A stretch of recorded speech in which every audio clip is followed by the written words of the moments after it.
Tarik. I'm a Principal Solutions Architect with Jade Global.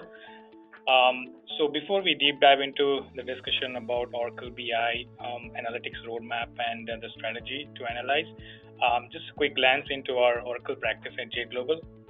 Oracle line of business is one of the leading practices at Jade. We've been working with Oracle tools and technologies over 15 years with 140 plus customers across the globe. Our strong 400 plus Oracle consultants have successfully delivered 650 plus Oracle projects, including 80 plus upgrades and 140 plus cloud projects. Jade has been actively participating in the Oracle user conferences as well. This is a quick glance into our Oracle service portfolio.